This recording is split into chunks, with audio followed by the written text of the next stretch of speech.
গৌৰৱ গগৈ ডাঙৰীয়া সভাপতি হোৱাৰ পিছত বিজেপি দল তথা মুখ্যমন্ত্ৰীগৰাকীয়ে যথেষ্ট ভীতিগ্ৰস্ত হৈছে, হতাশাগ্ৰস্তত ভুগিছে।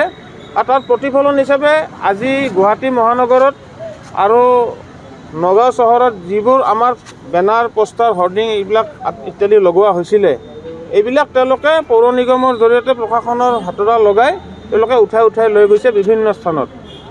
মই এটা কথা প্ৰশ্ন কৰিব খুজিছোঁ মুখ্যমন্ত্ৰী ডাঙৰীয়া আৰু বিজেপি দলটোক, যে আজি মোদী ডাঙৰীয়া বা অমিত শ্বাহ ডাঙৰীয়া যেতিয়া গুৱাহাটীলৈকে আহে, তেতিয়া নলা নৰ্দমাবিলাক ঢাকি লৈ বিভিন্ন দুখীয়া মানুহৰ ঘৰ ঢাকি ডাঙৰ ডাঙৰ হৰ্ডিং, বেনাৰ, পোষ্টাৰ লগাই আপোনালোকে গোটেই গুৱাহাটী চহৰখন একদম জয় জয়ময় কৰি পেলায়।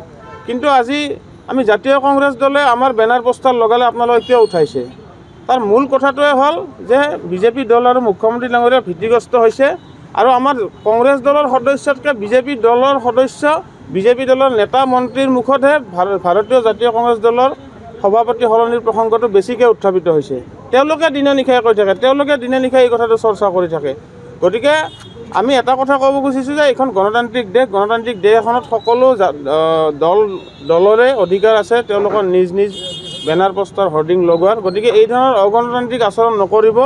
গৌৰৱ গগৈ ডাঙৰীয়া আমাৰ জাতীয় কংগ্ৰেছ দলৰ সভাপতি হৈছে, আৰু গৌৰৱ গগৈ ডাঙৰীয়া আজি কেৱল কংগ্ৰেছ দলৰ নেতা হৈ থকা নাই, তেখেতৰ যি কৰ্মৰাজি তাৰ জৰিয়তে গোটেই অসমবাসীৰ হৃদয়ত স্থান পাইছে। অসমবাসীৰ নেতা হিচাপে তেখেতে অসমৰ ভৱিষ্যত যি নতুন অসম, প্ৰগতিশীল অসম এখন অসমবাসীৰ সপোন দেখে বা অসমবাসীয়ে কল্পনা কৰে, তাৰে নেতা হিচাপে সকলোৱে গৌৰৱ গগৈ ডাঙৰীয়া সকলোৱে বাছনি কৰি লৈছে অসমবাসী জনতাক।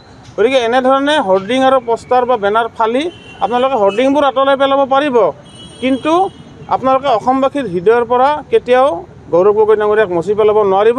গতিকে মই হিমন্ত বিশ্ব শৰ্মা ডাঙৰীয়া আৰু বিজেপি চৰকাৰক সকীয়াই দিব খুজিছোঁ যে এই ধৰণৰ বেনাৰ, পোষ্টাৰ, হৰ্ডিং আঁতৰোৱা কাম আপোনালোকে বন্ধ কৰক। আপোনালোকে ৰাইজৰ কথাত মন দিয়ক।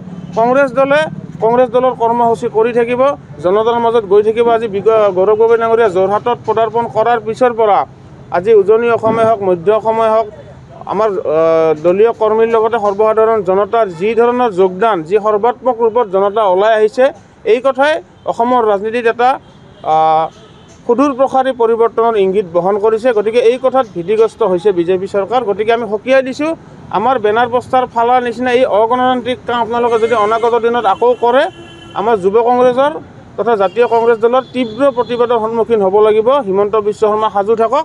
গতিকে অসমবাসী ৰাইজেও বুজি পাইছে, অসমবাসী ৰাইজে যথেষ্ট সজাগ আৰু সচেতন। আপোনালোকৰ এই ধৰণৰ যি এজেণ্ডা, এই ধৰণৰ যি প্ৰপগাণ্ডা আপোনালোকে আৰম্ভ কৰিছে, বিভিন্ন ধৰণৰ বিতৰ্ক, এইবিলাক কথাক লৈ কেতিয়াও ভুল নাযায়। অসমবাসী জনতাই ইতিমধ্যে নিজৰ মনৰ কথা কৈ পেলাইছে। গতিকে 2026 চনত অসমবাসী জনতাই নিজৰ সিদ্ধান্ত যথেষ্ট সুস্থভাৱে ল'ব বুলি আমি আশাবাদী, আৰু 100% আমি আশাবাদী। আৰু এই বিজেপি চৰকাৰখনৰ কেৱল 8টা মাহ বাকী আছে। গতিকে 8টা মাহত যদি পাৰে আপোনালোকে জনতাৰ কামত মন দিয়ক, অন্যথা এই ধৰণৰ অগণতান্ত্ৰিক আচৰণ বন্ধ কৰক।